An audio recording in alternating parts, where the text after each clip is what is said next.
تھا, بات کرنے کے لیے بھیجا تھا, لیکن وہ انگریزوں سے ہاتھ ملا گیا. ماں بیٹھی تھی, کھڑی ہو گئی. ماں ہوتی ہے, ماں ہوتی ہے. میں قوم کی ان بیٹیوں سے کہنا چاہتا ہوں, اللہ اکبر, عورتیں لال قلعہ نہیں بنا سکتی, لیکن لال قلعہ بنانے والا سپوت کسی عورت کا ہی پروردہ ہوا کرتا ہے. عورتیں فاتح بدر و حنین نہیں ہو سکتی, لیکن فاتح بدر و حنین کسی عورت ہی کا تیار کرتا ہوتا ہے. اللہ اکبر.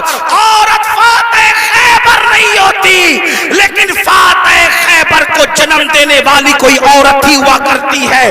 تو عورت نے بڑے بڑے انقلابیوں کو پیدا کیا. اگر عورت سچی ہے, دیندار ہے, عاشق رسول ہے, اللہ رسول کی وفادار ہے, اللہ اکبر, ماں ہوتی ہے. سلطان ٹیپو فتح علی کے جملے نشتر کی طرح ماں کے دل میں چپ گئے. ماں اٹھ کے کھڑی ہوئی, کہا سلطان تیرے منہ میں زبان روک اور گستاخی کی جرات نہ کرنا. تو نے کہہ کیسے دیا کہ میرا بیٹا ملک و ملت کا غدار ہے. سن لے, نہ تو غدار ہو سکتا ہے, نہ وہ غدار ہو سکتا ہے. تاخیر کسی وجہ سے ہو رہی ہوگی, میرے دودھ کی وفا پر سوالیہ نشان کھڑا مت کر. میرا کوئی بیٹا ملک ملت کا غدار نہیں ہو سکتا. تھوڑی دیر گزری تھی کہ بھائی آیا اور بہت خوشخبری لے کر آیا. سلطان جب سارے معاملات نپٹ گئے تو ماں کے قدم پکڑ کر معافی کے طلبگار ہونے کے بعد کہا, امی میں جیسا مرد متزلزل ہو گیا بہادر, تمہیں اتنا یقین کیسے تھا ماں کہ تیرا بیٹا غدار نہیں ہو سکتا, وفادار ہوگا. تب ماں نے کہا تھا, بیٹا مجھے اپنے آپ پر نہیں رسول اللہ کی نسبت پر یقین ہے. جب میں نے تجھے اور تیرے بھائی کو دودھ پلایا تو کبھی بغیر وضو دودھ نہیں پلایا. ہمیشہ میں نے با وضو مدینے کے تاجدار پر درود پڑھتے ہوئے دودھ پلایا ہے. یہ وضو اور درود کی برکت ہے کہ میری کوئی اولاد ملک ملت کی کبھی غدار نہیں ہو سکتی. سود کا پیسہ کما کر بچوں کو حرام کھلا کر چاہتے ہو تمہارا بیٹا فتح علی بنے, یاد رکھنا یہ بہنیں ہیں, سیریل دیکھتے ہوئے بچے کو دودھ پلائے گی, زنا کے مناظر دیکھتے ہوئے دودھ پلائے گی, گندے گانے سنتے ہوئے دودھ پلائے گی. ان کی گود میں صلاح الدین جو بھی پیدا ہوگا ہرگز نہیں. ڈاکو, لٹیرے, بے غیرت, بے حیا, جتنی گندگی کے ٹائٹل ہے تمہاری کوکھ سے جنم لیں گے. کیوں؟ اس لیے کہ تمہاری گود میں مریم کا تقدس نہیں, تمہاری گود میں سیدہ فاطمہ الزہرا کی حیا نہیں, تمہاری گود میں عائشہ صدیقہ کی پاکیزگی نہیں. کتنی گندگی کرو گے؟ کم سے کم مسلمان ہونے کا تو خیال کر لو, کم سے کم آخرت کا خیال کر لو. بات سمیٹتے ہوئے عرض کروں, آپ دیکھیں تو صحیح, اندازہ تو کریں. 8 دن سے مسلمانوں کی جو شریف اور دل میں درد رکھنے والا مسلمان ہے, ان کی آنکھوں سے آنسو نہیں خشک ہو رہے ہیں. علماء قنوت نازلہ پڑھنے کی گزارشات کر رہے ہیں. قبلہ اول بیت المقدس کا کیا حال, فلسطین کی سرزمین پر مسلمانوں کی پوزیشن. ہم سے زیادہ انٹرنیٹ کا استعمال آپ کرتے ہو, ہم سے زیادہ یوٹیوب فیس بک استعمال آپ کرتے ہو. دیکھو ان کے گھروں کا حال, غور کرو, سوچو, توجہ کرو. نہیں دیکھی وہ کلپیں, ایک ماں کے 2 بچے, دونوں شہید ہو گئے, اس کی گود اجڑ گئی. میں یہاں جو مائیں اور بہنیں موجود ہیں ان سے کہنا چاہتا ہوں, کسی ماں کی گود کا درد ایک عورت سے زیادہ کون محسوس کر سکتا ہے. لیکن ہم کیا کر رہے ہیں پتہ ہے, ہم اتنا بڑا کارنامہ انجام دے رہے ہیں اس میں, فلسطین کے مسلمانوں کے اس میں, کہ جو ویڈیو اور جو کلپیں اور فوٹوز آ رہے ہیں بس ایک دوسرے کو گروپ میں شیئر کر رہے ہیں, دیکھو یہ ہو رہا ہے, یہ ہو رہا ہے. ان کے لیے کیا گیا, ان کے دکھ میں کہاں شریک ہو تم, بتاؤ. اللہ کے رسول صلی اللہ علیہ وسلم نے فرمایا, مومن ایک جسم کی طرح ہوتا ہے. بے شک, بے شک. جسم کے کسی بھی حصے کو تکلیف پہنچے پورا جسم تڑپے گا. آنکھ میں اگر کچرا چلا جائے آنکھ روئے گی, دماغ مشورہ دے گا, ہاتھ حرکت کرے گا, پلان بنے گا, کچرا نکالا جائے گا.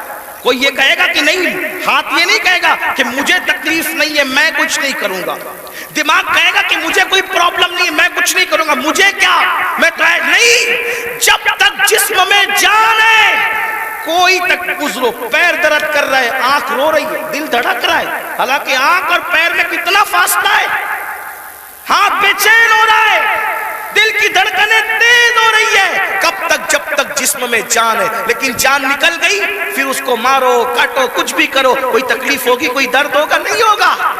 تو جب تک مسلمانوں میں ایمان ہے کسی بھی مسلمان کو دنیا کے خطے میں تکلیف پہنچے گی وہ تڑپے گا، وہ بے چین ہوگا، وہ بلبلائے گا، وہ بلکے گا۔ آپ سے پوچھتا ہوں کیا دکھ میں شریک ہوئے؟ ہاتھ مت اٹھانا، لیکن اپنے آپ میں ڈوب کر سوچو کتنے مسلمان ہیں جنہوں نے فلسطینی مسلمانوں کے لیے اللہ کی بارگاہ میں رو رو کر دعا کی۔ جو قوم اتنی خود غرض ہو کہ وہ اپنے پڑوس میں رہنے والے بھائی کے دکھ پر نہیں روتا، وہ فلسطینیوں کے دکھ پہ کیا روئے گا؟ ان سے کوئی تمہارا رشتہ نہیں ہے؟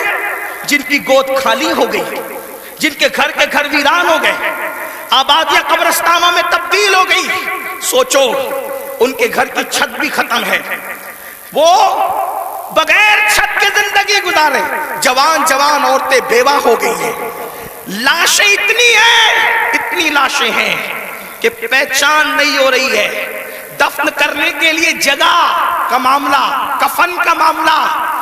ایک لیڈیز کی 1 منٹ کی کلپ میرے کان میں آئی، میں پوری سن نہ سکا، تڑپ گیا۔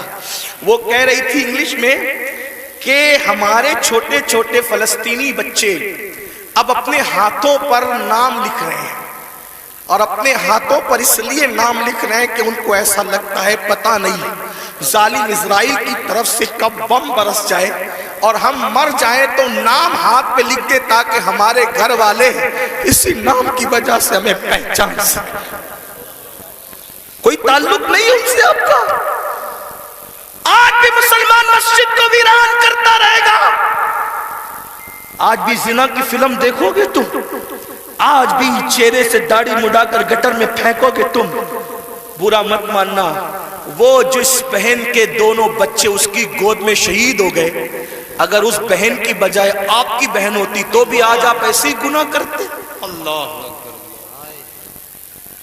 ان کی چھتیں جو برباد ہو گئی، اللہ نہ کرے، اللہ تمہیں وہ دن کبھی نہ دکھائے، فقیر کی دعا ہے، اگر ان کی جگہ تمہارے بھی چھتیں ختم ہو جاتی تو تم ایسے ہی دینگا مستی کرتے، ایسے ہی عیش و عشرت کرتے۔ کوئی تعلق نہیں ہے ان سے، رشتہ بس اتنا ہی کہ وہ کلپیں بانٹتے پھرو گروپ پر۔ ارے کم سے کم یہ تو سوچا ہوتا کہ ہزاروں کلومیٹر دور ہم ہیں، ان کی کوئی مدد نہیں کر سکتے۔ میں تو پورے ہندوستان میں لوگوں کو، نوجوانوں کو کہہ رہا ہوں، جنگ فلسطین میں ہو رہی ہے، اس جنگ کو لے کر ہندوستان کا ماحول خراب کرنے کی کوئی کوشش نہ کرے، اپنے ملک میں امن رکھو، روڈ پہ نکل کر غلط نعرہ نہیں لگانا، حالات خراب نہیں ہونا چاہیے۔ کیا مدد کر سکتے ہو؟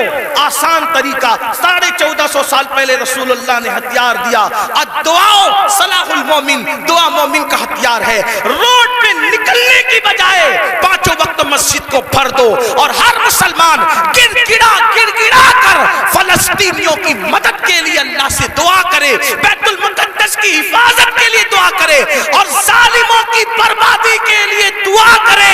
ہتھیاروں میں جتنی طاقت نہیں ہے، اس سے زیادہ طاقت اللہ نے مسلمانوں کی دعا میں رکھی ہے۔ انشاءاللہ تم گڑ گڑاؤ گے، گناہ سے توبہ کرو گے، دعا کرو گے، انشاءاللہ فلسطینیوں پر اللہ کی مدد نازل ہوگی، بیت المقدس کی حفاظت ہوگی، ظالم کیفر کردار تک پہنچے گا۔ لیکن بڑی معذرت کے ساتھ نہیں آتے ہو نا، مسجد کی طرف نہیں آتے ہو، سب طرف جانا چاہتے ہو، مسجد کی طرف نہیں آتے ہو۔ پھر کہتا ہوں، کتے سے سیکھ لیا ہوتا، جب کوئی کتے کو ڈنڈا مارتا ہے تو کتا چلاتے ہوئے کسی اور کے دروازے پہ نہیں جاتا، کتا چلاتے ہوئے اپنے مالک کے دروازے پہ آتا ہے۔ کتے کو پتا ہے کوئی مار رہا ہے، اگر مار سے مجھے کوئی بچا سکتا ہے تو میرا مالک ہی بچا سکتا ہے۔ مسلمانوں، دنیا تمہیں اتنا پیٹ رہی ہے، دنیا تمہیں اتنا لوٹ رہی ہے، کتا پیٹنے کے بعد مالک کی چوکھٹ پہ آ جاتا ہے،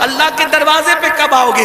یاد رکھنا کل بھی اپنے مسائل کا حل اللہ کی چوکھٹ پہ تھا، خدا کے در پہ تھا، آج بھی اپنے مسائل کا حل اللہ کی بارگاہ میں ہے۔ پلٹ آؤ اللہ کی طرف، کہیں پناہ نہیں ملے گی، پناہ ملے گی تو اسی کی بارگاہ میں ملے گی۔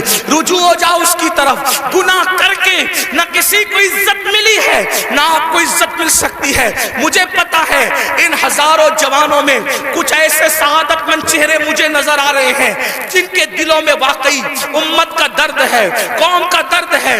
وہ پلٹیں گے، وہ توبہ کریں گے، وہ نادم ہوں گے۔ ہاں میری قوم کے جوانوں، ضرور یاد رکھو ہر دروازے پہ جا کر کے اگر انسان جرم کا اعتراف کرتا ہے، دنیا کی عدالتوں کا دستور ہے جہاں پر جرم کو قبول کر لو تو عدالتیں سزا سناتی ہے۔ ایک میرے اللہ کی عدالت ہے، وہاں جرم قبول کر لو تو سزا نہیں سنائی جاتی بلکہ معاف کر دیا جاتا ہے۔ ہر جگہ کا دستور ہے کہ اگر جرم قبول کر لو تو لوگ ذلیل کرتے ہیں۔ یہ میرے اللہ کی شان ہے، جرم قبول کر لو تو یحب التوابین کا خوبصورت تمغہ گلے میں ڈال دیا جاتا ہے اور محبوب بنا لیا جاتا ہے۔ تو آؤ نا میرے بھائیو، اللہ سے دور کیوں ہو؟ وہ اللہ جس کا فرمان ہے کوئی میری طرف چل کے آتا ہے تو میری رحمتیں اس کی طرف دوڑ کر جاتی ہے۔ یاد رکھنا لڑکا لڑکی کے ناجائز تعلقات میں کوئی لطف نہیں ہے، یہ توائی ہے۔ آؤ اللہ سے تعلق جوڑیں، کیا بات، واہ، آؤ اس کے قریب ہو جائیں۔ سبحان اللہ۔ میں نے تو یہ بزرگوں سے سنا بھی اور محسوس بھی کیا، سب سے تعلق جوڑنا مشکل ہے۔ توجہ ہے؟ کیا بات جی حضرت، رضا نگر رامپور والوں توجہ ہے، گرد نواز سے آنے والے سب سے تعلقات بنانا مشکل ہے۔ سب سے آسان اگر کسی سے تعلق بنانا ہے تو اللہ سے۔ جلدی ناراض نہیں ہوتا، سبحان توجہ، کیا بات، جلدی ناراض نہیں ہوتا، جلدی راضی ہو جاتا۔ واہ، رب کو منانا بہت آسان ہے، لیکن یہ میری قوم کی جفاکاریوں کا ماتم کون کرے؟ سب کو منانا چاہتے ہیں، رب کو نہیں منانا چاہتے، کیونکہ رب کی ناراضگی کی ان کے پاس اہمیت کیا ہے؟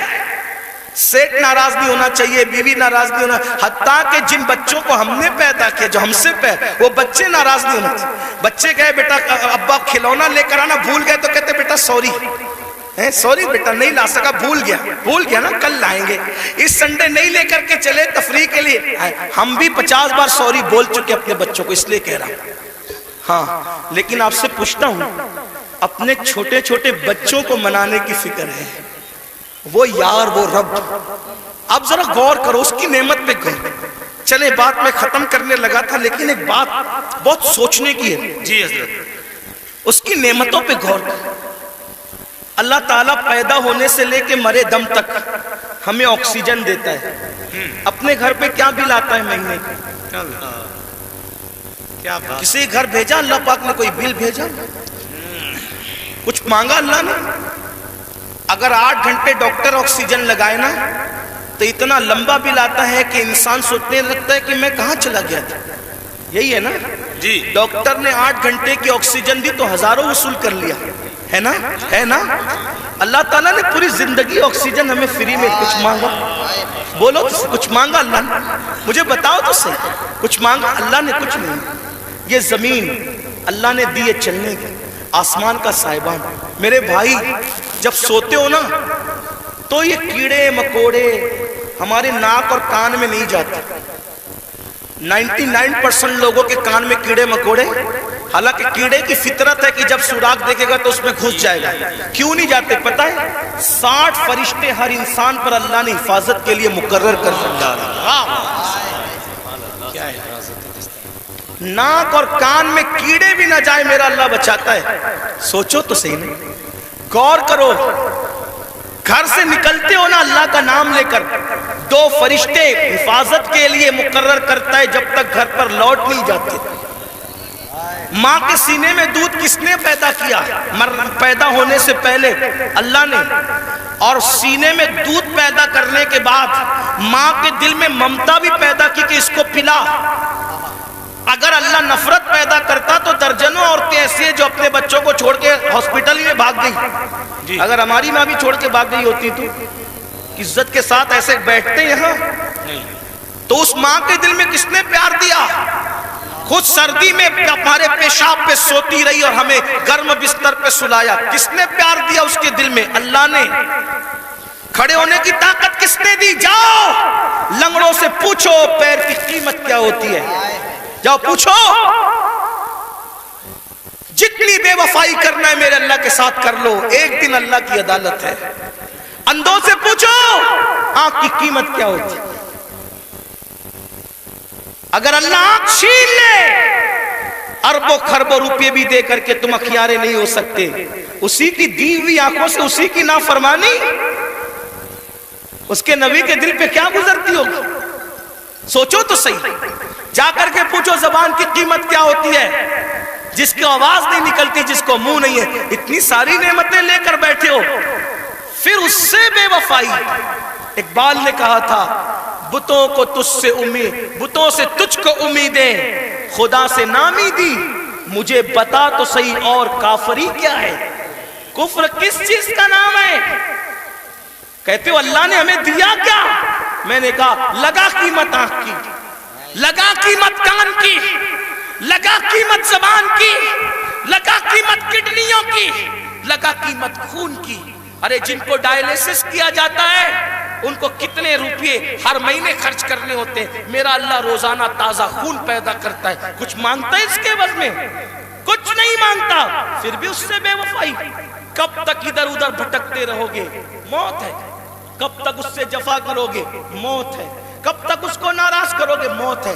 میرے بھائیوں اتنا سوچو، دنیا میں اتنا دیا ہے، آخرت میں کتنا دے گا؟ وفادار تو بن کے دیکھ، وفادار تو بن کے دیکھ۔ سب کے لیے روئے ہونا، کبھی میرے اللہ کے لیے بھی رو کے دیکھ۔ سب سے دوستی کا ہاتھ بڑھایا نا، کبھی اس کے بھی دوستی کا ہاتھ اس سے بھی بڑھا کے دیکھو، کبھی ادھر بھی قریب آ کر دیکھو۔ میں پورے یقین سے کہہ رہا ہوں جس دن تم اس کے ہو جاؤ گے تمہیں کسی کی دعا کی ضرورت بھی نہیں پڑے گی، تم خود جس کے سر پہ ہاتھ رکھ دو گے اس کی قسمت بدل جائے گی۔ جس کے گھر میں تم جا کے بیٹھ جاؤ گے برکتوں کا نزول ہوگا، اس کے ہو کے تو دیکھو۔ آسان ہے اس کا بننا، گناہ سے نکلو، توبہ کرو، اللہ کو مناؤ، اللہ کو گڑ گڑاؤ، اللہ کی بارگاہ میں گڑ گڑاؤ، آہو بکا کرو۔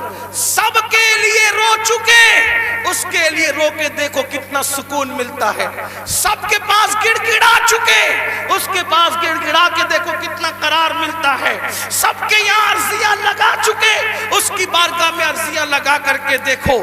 آخری جو بات کہنی ہے سنیں۔ ایک بہت خوبصورت جوان تھے، حضور علیہ السلام ان سے پیار کرتے تھے کیونکہ جوانی میں وہ سردار بن گئے تھے۔ سردار کس کے؟ قبیلے کے، قبیلے کے سردار بن گئے تھے۔ اس خوبصورت جوان کا نام حدیث میں دہیہ کلبی آتا ہے، بنو کلب کے سردار تھے، دہیہ نام تھا، دہیہ کلبی۔